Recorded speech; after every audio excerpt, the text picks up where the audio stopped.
when they gave them the Bible, they gave them a different Bible that wasn't the Holy Bible. They gave them what they call it, the slave Bible. No, I had read it down because I was like, what? The slave Bible. Let the story be told.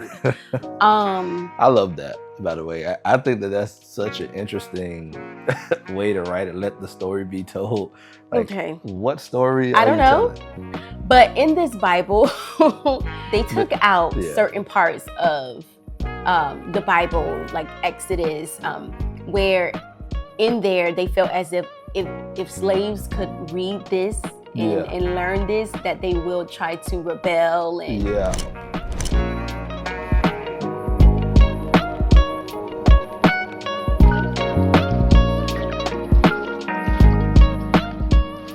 Welcome. My name is Donovan. And I'm Tiara, and this is the Carey podcast. So, babe, do you want to tell them why we're here and what this podcast is about? Well, I probably have to start with a story. Okay. No, so like most people, Tiara and I, we were lukewarm Christians, headed to church on Easter and New Year's, right? And from there, about 6 months ago, we decided to take our faith more seriously. There's some stories behind that, but we'll get into that later. Mm-hmm. So once we decided to do that, we started picking up the Bible and reading through it. And we ran into some, I would say, complications where if you just pick up the Bible and start reading it, you don't always understand the full context of what's happening. Mm-hmm. And you can get multiple answers from different people. Of course, you're going to church. They only covering a few verses at a time. Mm-hmm. So we decided that we were going to go through and read the Bible from beginning to end. Yeah. And we decided we were going to record it because we do have really good conversations. We typically study separately. Yeah. So we have really, really good conversations about the Bible, and we decided, let's go ahead and record it. Let's put it on the podcast and let people join us, and we could have that conversation not only amongst each other, but with our audience as well. Yeah. We plan on referring back to the scriptures, but we don't plan on reading the whole scripture like you would see in a Bible study. So we do encourage you to go back to the scripture and read it for yourself. But we will reference some of the scriptures on here. Yeah. So, like we just said, we study separately and we'll continue to do that. Mm-hmm. So if Tiara or I need to reference a verse or something like that, we may read it, but we won't read the entire thing. Yeah. One of the things I will say that I think we're going to do that's pretty cool is instead of us taking it by chapters, we're kind of going to take it by stories. Yeah. Now, after the Old Testament, that may become more complicated, but we'll see. Yeah. We'll find a different way to kind of mix it up. But at least for especially Genesis, I think a good way to do it is just take it by story. Mm-hmm. And most importantly, I think one of the things we really want to talk about, which a lot of our discussions are about, is just pulling out what is relevant and from what it. We can apply. Yeah, like, a lot of these things happened so long ago. Mm-hmm. But what can we use from this as we're reading it today and apply it to our everyday life? Yeah. So before we do dive into the Bible, we first wanted to talk about something we've been kind of discussing lately. Yeah. And that is the misconceptions of the Bible. And some of them, I wouldn't even call them all misconceptions, because some of them, I would say, if you don't read it with the right, mindset, some of them are not misconceptions, it's actually true, right? Like I would say the first one, right? Like it's hard to read. Yeah. If you read in the King James Version, I love the King James Version. I don't. The thou and the thee and the thy and all that. I can do without. I prefer the NLT, which is the New Living Translation, or the NIV, which is the New International Version. It's just much easier to read and easier to flow. I mean, for me, when I used to read the King James Version, it was just really hard to get through just a verse. I had to read it over and over and over. And I know you kind of figured out the language. Yeah. Yeah. Well, I just, I started to just Google like What does that mean? And then I'll just replace that word. And I always forget. So I got to Google it every time. But yeah, I mean, I think the hard to read, it's a valid point. I would say there is many versions, right? And so pick your version. And I have, read the NLT version and the NIV version, and it is easier to read, easier to digest, especially if you're just trying to gather the point of what they're trying to say. Right. So I think that's pretty cool. And I also think one of the big things is that most people, especially, I speak for myself, right? You're learning most of the Bible from church. And, when you're learning from church, they're kind of taking 2 or 3 verses at a time and preaching a sermon on it. So it's very hard to understand the context. The whole context. Yeah. So like, you're hearing this point, and then, it seems very useless in that time, or it seems like something you already know, right? Like, okay, I get it. It's the same thing I've heard before. And I mean, sometimes they take it out of context. Yeah. That's just... And that is a very good point. That's why we're going from beginning to end. Yes. Right. So we can understand how the stories connect, because I think one of the things we both found during our studying is how much the Old Testament is actually connected to the New Testament. Yeah. And, based on just me going to church and in my more lukewarm days, you wouldn't even think so. Yeah, you would think, oh, the Old Testament is something completely different. Yeah. Almost, it's a kind whole of pointless. Yeah. Well, things change with the New Testament. Why do I even need to read the Old Testament? So I think... But I think mainly from what I've seen is the fact that it all points to Jesus. The whole Bible is pointing to Jesus. I think that might have been the biggest revelation I found, right? It was like, wait, the whole Bible is just talking about Jesus coming, and it literally goes from beginning to end. We have not read the whole thing through. And I think one of the exciting things for me is to see the comments, right? Because some of the things that we may have missed, Christians love to argue about this type of stuff, so this should be fun. So, some of the points we may have missed, or even if you think we're taking it out of context, feel free, comment on it. With love. Hey, if it's not with love, I'll ignore it anyway. But, feel free to just let us know what you think and what you got from it, and how it relates to your life, so we can, meet on that front. Yeah, learn from each other. Yes, for sure, for sure. Because one thing I will say, we bring our own experience to the Bible. Yeah. Right? Like, I can read the same chapter, and if I read it 4 months apart, it means something completely different to me. But I truly do believe that God speaks to us. Oh yeah, that's what you pray for understanding for, right? Because especially, I love Proverbs. I'm a Proverbs guy, right? I think everybody kind of loves Proverbs because it's the easiest. It's literally one of the most relatable books.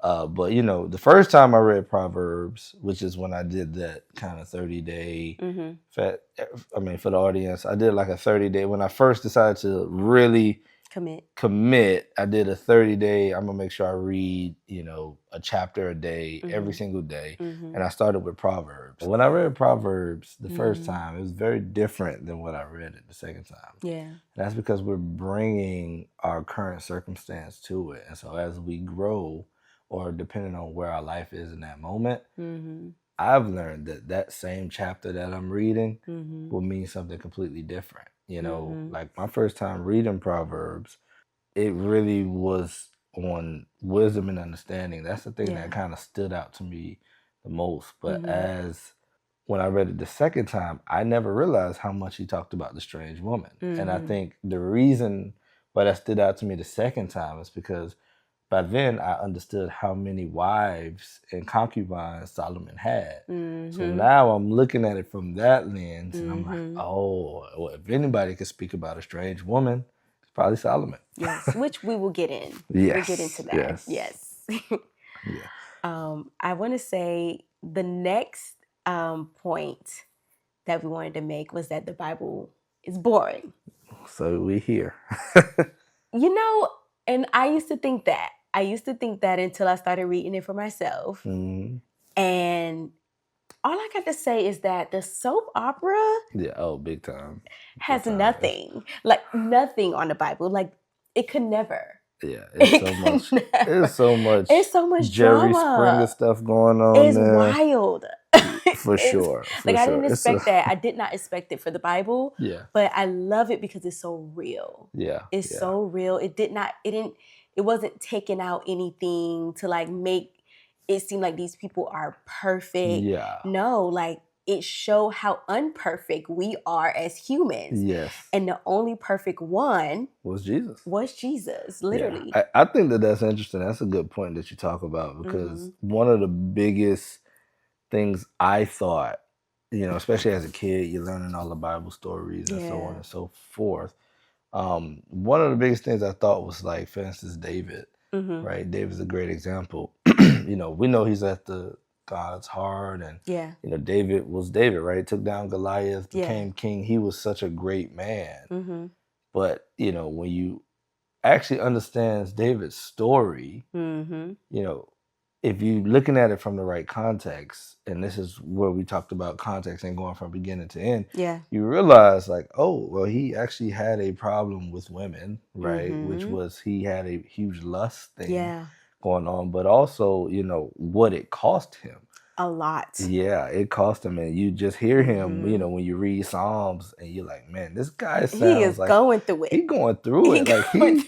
People think that they have it tough on their bathroom floor. Like, I'm just like, man, David got a whole book of the Bible where he is pretty much just crying out to God, like, please. You like, man, this guy was depressed. If he lived in today, they would be trying to put him on meds. Oh, for sure. Yeah. For sure. I think that it's boring. Usually comes from just the lack of context. And I think it also comes from people trying to interpret that King James version. Yeah. Because, like you said, if you're trying to cover it in the King James version, you may miss a lot of what's actually happening. Oh, for sure. And you may be picking up on this and that, but you're missing some of it, and that may be that part that interests you. Because definitely, after fully committing and learning the stories and reading them, I'm like, oh no, this is different. Oh yeah, yeah. So how about you? What are another, like, misconception or thing that you kind of hear about the Bible that we want to kind of go through this just to either debunk, or maybe at the end of this we find out that it's true? Well, I would say for me personally, and even from things that I've heard, things that were told to me, and just, I know a lot of people believe this, especially for African Americans specifically, is that the Bible is a white man's book. Oh yeah. I know I was big time, and still, I still is, I'm still like that, but I think one of the things, as I start to learn, and this, I don't know if it's so much in the Bible as much as, like, learning, the history of the Bible. Yeah. And, you kind of start to learn, like, oh yeah, I guess a lot of this is actually the Middle East. It's Middle East. The authors are all not one. It's actually really not much of Europe in there at all. I mean, there's Ethiopia in the Bible, right? Which is Africa. So that Africans are somewhere in there. Yeah. But what you really don't see is Europeans in there. It's not saying that white people are in there. I'm pretty sure they existed as well. The Romans. Yeah, well, that's true. Actually, you got the Romans, which was a big part of the New Testament, right? So they were under the Roman Empire. Yeah. So I think that that's very interesting. And not to mention, one of the things I learned, and maybe we'll get into this through the course of reading it, but that Christianity was actually in Africa before it was in Europe. So I think that that's kind of interesting as well. Yeah, because the first church was in. It might be. Don't get me. Yep. You know what? We're not gonna get into that until we've done actual research on it. Because the camera is on. Okay. The camera is on, and as you can see, this is how our conversations could go sometimes. Yeah, and then we go back and look it up. And we do. We do. We want to make sure that we don't mislead anybody here. So we'll come back to that for sure. But if you know, let us know in the comments. For sure.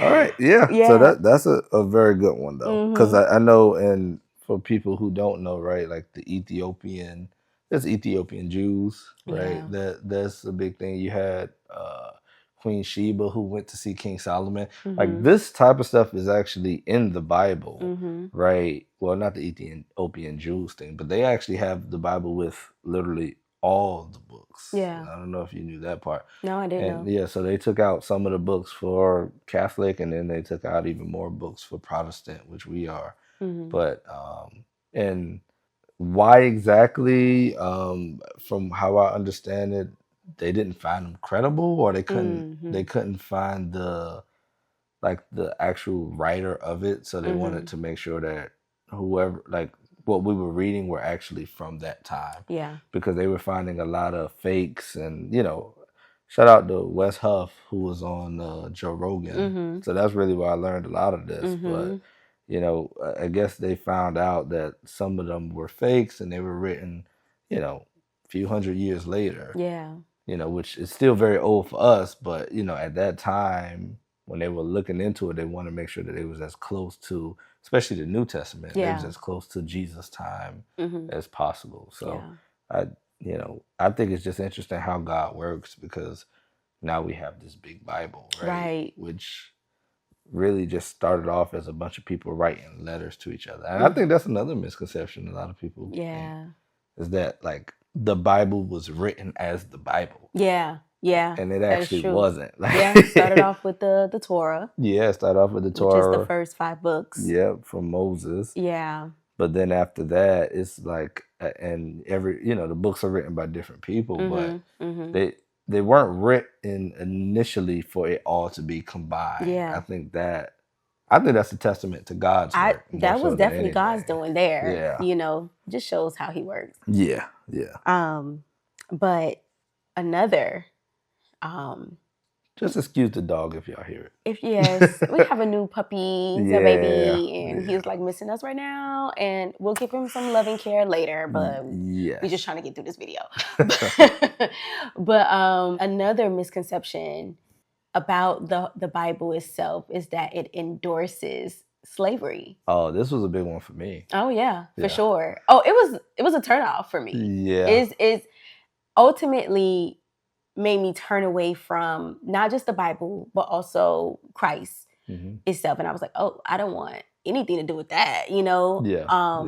And it took for me to be on this walk this time to actually read it for myself, learn about it for myself versus hearing it from other people. Because before I was just way too lazy to read it for myself. Yeah. Let's just be realistic here. That laziness, I think, serious. Oh, yeah. But when I actually took the time to actually do the research for myself, I realized that's actually not the case. It's not and that's where the context thing, and that's why you have to kind of read it from beginning to end. Yeah. Because when I've heard, and even from my time, when I was like, I can't deal with that. Yeah. It kind of, people talk about it as if slavery didn't exist. Yeah. And then all of a sudden the Bible said, take slaves. Yes. Right? And that's actually not the context. And we'll get into it when we get there. Yeah. But what it actually seemed like, from what I understand, and I haven't read it from beginning to end yet, but it seems like more slavery already existed. Slavery already existed. Right? And the Bible is kind of saying, no, you need to treat slaves this way. You need to treat them better. Equally. And, one of the things that we kind of learned together was that a lot of the abolitionists for America actually was using the Bible to back it up to get slavery pretty much abolished. Yeah. So I that's one part that they definitely don't talk about. They don't talk about it. And then also, what I did not know was when they had the slaves. Oh, the transatlantic slave trade, like the black people. The black people. They gave them, when they gave them the Bible, they gave them a different Bible. That wasn't the Holy Bible. They gave them what they call it, the slave Bible. No, I had read it down because I was like, what? The slave Bible. Let the story be told. I love that. by the way. I think that's such an interesting way to write it. Let the story be told. Like, okay. what story I are don't you know. telling? But in this Bible, they took out yeah. certain parts of the Bible, like Exodus, where in there they felt as if slaves could read this Yeah. and learn this, that they will try to rebel and Yeah, you or you know, because in the Bible, and when we get there, we'll talk about it. But Mhm. you know, it does talk about like how to treat slaves equally and when to let them go. Yes. So And like you know, I'm gonna give an example. yeah, For instance, if you beat or if you harm a slave, yeah. then you have to set them free. As we know, that was not the case Oh no. in America. If you kill a slave, then the penalty was death. Yep. You die. Yeah. And as we know, that was not the case in America. The Bible also But it has a doesn't lie. law. Yeah. It has a law where they're not allowed to kidnap slaves. As we know, Pretty much the whole transatlantic. They were slave trade kidnapped. They were was kidnapped. Started from kidnapping. Exactly. Yeah. And I remember, I think the verse, I want to say it's in Leviticus or I don't know, but we will definitely get there and we will talk more about it. But I do know that if they were to kidnap a slave, or if that slave was found Yeah, so in the possession of somebody. Yeah, whoever kidnapped them and whoever was in the possession when they found the slave. The penalty was death. Yeah, they both got killed. The penalty was death. Yep. God didn't play that, Yeah. And it's like, I don't know how they pulled that off, but yeah. Well, it's reading it out of context, because if you only read a chapter. No, they read it in context. No, because if you only read a chapter or a verse, like I said, I think what happened is you come into it thinking slavery didn't exist already. So now you're saying, oh, well, God's saying it's okay to have slaves. And if it's okay to have slaves, I want nothing to do with this. No. They knew. That's why they wrote a whole separate Bible. Oh, no, okay, you're talking about that. Talking about I thought you were talking about the influence of. No. No, yeah. no. Okay, oh yes. But yes, no. So what they did, I think, and this is from just a quick Google search, so don't quote me on this one. But I think they said literally the Bible, the normal Protestant Bible has over 1,000 something chapters, and the slave Bible had like 200 and something chapters. So like they reduced it that much. Wow. I know one of the big points because I think in order to understand the whole slave thing, you have to start with, and America was kind of built on this premise even, but it was that we are all made in the image of God, right? And so I haven't read the slave Bible, but I would almost guarantee they took that part out. Oh yeah, because for sure. Because if you want to enslave people, and so that's why even in the New Testament they talk about it. If a person, especially if a person is a Christian, how though you may be the master, that person may be the slave. You're both brothers in Christ. Yes. Right? And so we'll get there, and I think we're jumping way ahead. We're definitely jumping, and we'll be way more researched when we get there. Yes, I think another thing that we have to also keep in mind is that times were different. Oh yeah. Back then, the way they saw slavery is not the same way that we see slavery today. Really, because of how America has. Well, yeah, because I think the transatlantic slave trade, it really changed the way we see slavery. It was so brutal. It was brutal. It was yeah.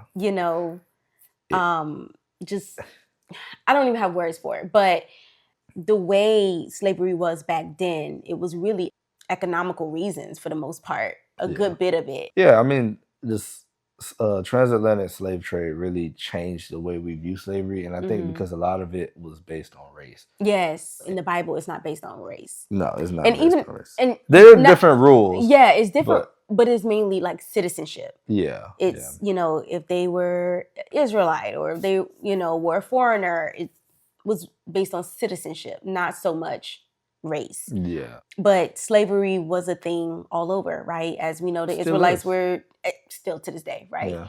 yeah, I just wanted to kind of touch on that a little bit because that was something that turned me away from the Bible. But once I realized and saw it for myself that really wasn't the case. And not everything is for us.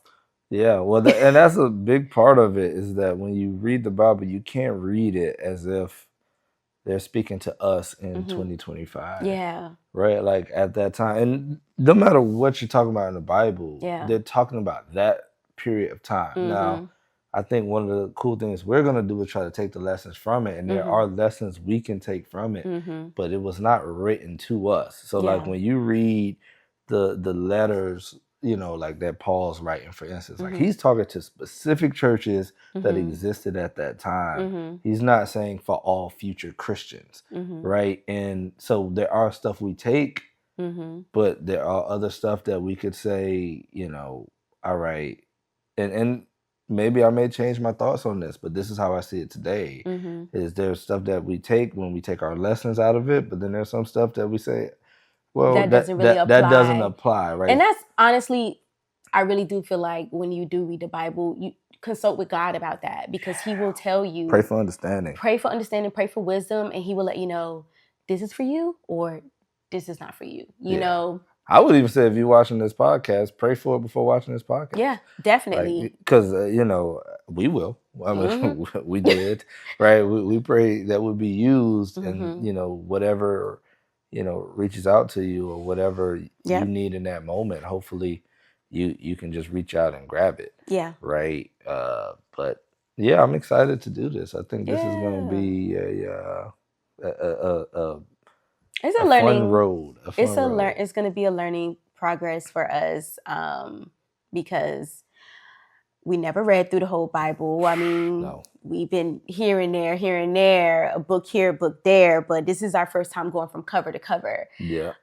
So we're excited to go on this journey together and excited to bring you guys on this journey with us. So hopefully you stick it through with us. And feel free, engage. Yes. Let us know. I mean, you know, we of course have our points, but we would love to hear some of the things you guys think or how it may relate to what you may be possibly going through. Yeah, let us know actually what are some misconceptions you had about the Bible or just the Christian faith in general. Yeah. So next week we will go ahead and jump into Genesis, the creation story, and also the first marriage. Yeah. The first ordained marriage they actually talk about in Genesis chapter 2. Yeah, so if you want, you can definitely read Genesis chapter 1. Did you say 1 and 2? Already? No. Okay. Nope. You can join us by reading chapters 1 and 2. Or if you prefer to read it after, that's fine. But that's where we will be. Well, we'll start. Yeah. That's where we'll start. We'll be starting. That's, you know, when everything was good. So what we hope to get from that is what God actually intended when He made us. That's before Eve tied up with that apple. Before the fall. I'm excited to do this. Yeah, so join us next Sunday. We'll be dropping every Sunday. That's our goal. We'll be dropping every Sunday. If the kids allow. If the kids allow, if the puppy allow, you know, if life allows, you know, that's the goal. So just stick with us. And I guess until next time. Until next time. See you next week.